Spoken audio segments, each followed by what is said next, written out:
Pernahkah kamu berpikir, bagaimana mungkin dua negara yang dulu saling membantu bisa berubah menjadi musuh bebuyutan? Inilah kisah panjang konflik antara Iran dan Amerika Serikat. Sebuah konflik yang tidak hanya soal perang, tetapi juga tentang kekuasaan, ideologi, dan pengaruh di dunia. Selamat datang di channel Story First ID Part 1. Kita mulai dari masa ketika semuanya masih baik-baik saja. Di era 1950-an hingga 1970-an, Iran adalah sekutu penting Amerika di Timur Tengah. Negara ini dipimpin oleh seorang raja, yaitu Mohammad Reza Shah Pahlavi. Shah dikenal sebagai pemimpin yang pro-barat. Ia membuka Iran terhadap budaya barat, modernisasi, dan kerjasama dengan Amerika. Bagi Amerika, Iran sangat penting. Letaknya strategis, dekat dengan Uni Soviet saat Perang Dingin. Selain itu, Iran juga kaya akan minyak. Hubungan keduanya terlihat kuat. Tapi sebenarnya, ada sesuatu yang mulai retak. 1953, semuanya berubah ketika muncul seorang pemimpin baru, namanya Mohammad Mossadegh. Ia adalah Perdana Menteri yang berani dan punya satu misi besar, mengambil alih kendali minyak Iran dari perusahaan asing. Bagi rakyat Iran, ini adalah langkah kebanggaan. Namun bagi Amerika dan Inggris, ini adalah ancaman besar. Akhirnya, sebuah operasi rahasia dilakukan. Dengan bantuan badan intelijen seperti Central Intelligence Agency, terjadi kudeta di tahun 1953. Mossadegh digulingkan, dan kekuasaan Shah dikembalikan dengan dukungan penuh Barat. Bagi rakyat Iran, ini bukan sekadar politik. Ini adalah bukti bahwa Amerika ikut campur dalam urusan negara mereka. Dan sejak saat itu, benih kebencian mulai tumbuh. 1979, titik balik besar. Waktu berlalu, namun kemarahan rakyat Iran terus membesar. Hingga akhirnya, di tahun 1979, terjadi revolusi besar. Rakyat turun ke jalan. Mereka menentang Shah yang dianggap terlalu dekat dengan Barat dan mengabaikan nilai-nilai lokal.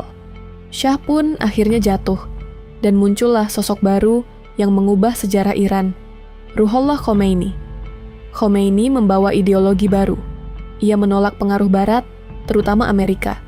Sejak saat itu, Iran berubah menjadi Republik Islam, dan hubungan dengan Amerika langsung runtuh. Tidak lama setelah revolusi, terjadi peristiwa yang membuat dunia tercengang. Kedutaan besar Amerika di Teheran diserbu oleh mahasiswa Iran. Puluhan warga Amerika dijadikan sandera selama 444 hari. Peristiwa ini dikenal sebagai Iran Hostage Crisis. Bagi Amerika, ini adalah penghinaan besar. Bagi Iran, ini adalah simbol perlawanan. Sejak saat itu, hubungan kedua negara benar-benar hancur. Amerika mulai menjatuhkan sanksi ekonomi berat kepada Iran, sementara Iran terus melawan pengaruh Amerika di kawasan. Keduanya tidak selalu bertempur secara langsung, namun mereka terlibat dalam konflik tidak langsung di berbagai negara Timur Tengah. Ini yang disebut sebagai proxy war. Iran mendukung kelompok-kelompok tertentu. Amerika juga melakukan hal yang sama, dan Timur Tengah menjadi medan pertarungan. Masuk ke abad 21, konflik semakin rumit. Iran mulai mengembangkan program nuklir. Amerika dan sekutunya khawatir bahwa ini adalah langkah menuju senjata nuklir. Namun Iran bersikeras bahwa program tersebut hanya untuk energi. Ketegangan meningkat, sanksi ekonomi diperketat, tekanan internasional semakin besar. Di tahun 2020, dunia kembali dikejutkan. Seorang jenderal penting Iran, Qasem Soleimani, tewas dalam serangan yang dilakukan oleh Amerika. Serangan ini terjadi di Irak.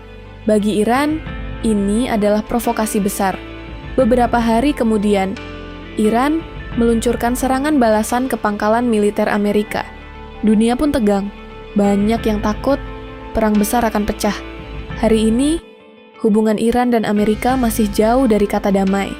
Sanksi masih berlaku, ketegangan masih ada, dan setiap insiden kecil bisa memicu konflik yang lebih besar.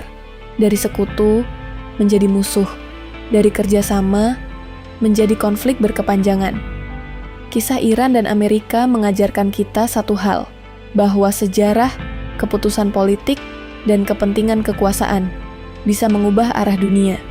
Dan pertanyaannya sekarang, apakah konflik ini akan berakhir atau justru menjadi awal dari sesuatu yang lebih besar?